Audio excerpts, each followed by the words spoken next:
Para verificar se um lote de material de um novo fornecedor atende às necessidades da empresa, selecionou-se uma amostra aleatória de 6 corpos de prova, obtendo-se estimativas para a resistência média do material e para o desvio padrão da resistência, respectivamente, iguais a 10.108,33 e 177,81 kgfm.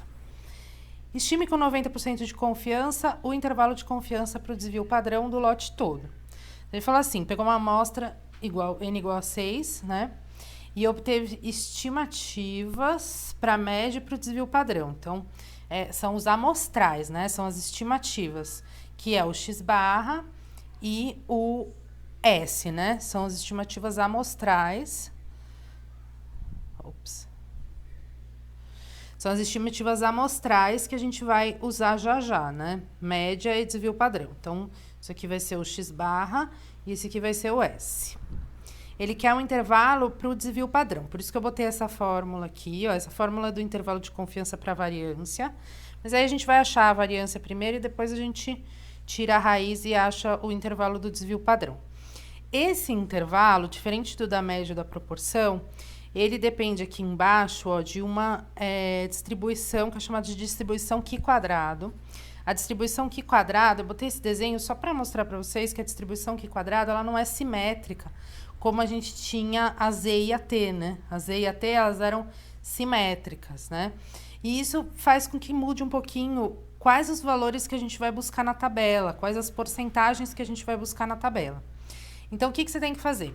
Quando a gente estiver achando o intervalo todo para a variância ou para o desvio padrão, a gente vai buscar na tabela o Q² de 1 menos alfa sobre 2, que vai ser o do máximo, e alfa sobre 2, que vai ser o do mínimo. Aliás, a única coisa que muda da fórmula do máximo para o mínimo é isso, né?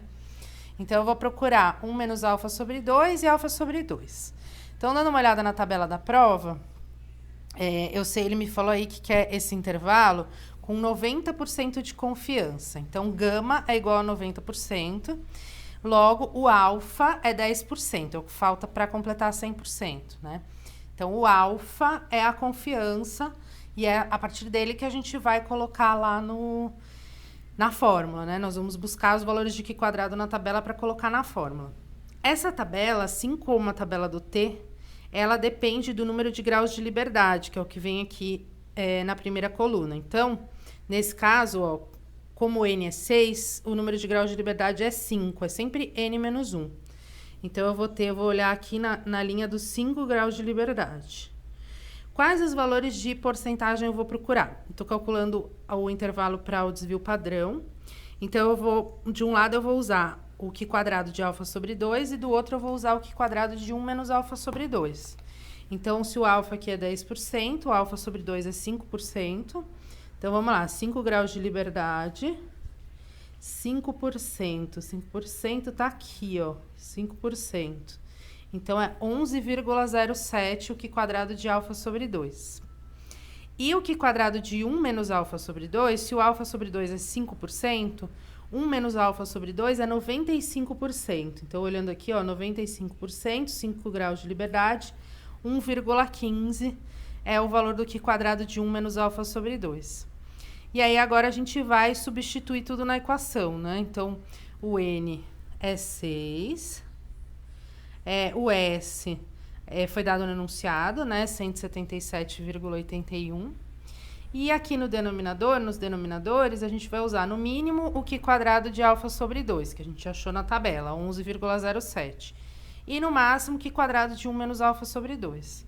E aí eu descubro que a variância, com 90% de confiança, eu posso dizer que a variância ela está indo de 14.280,2 até 137.462,6.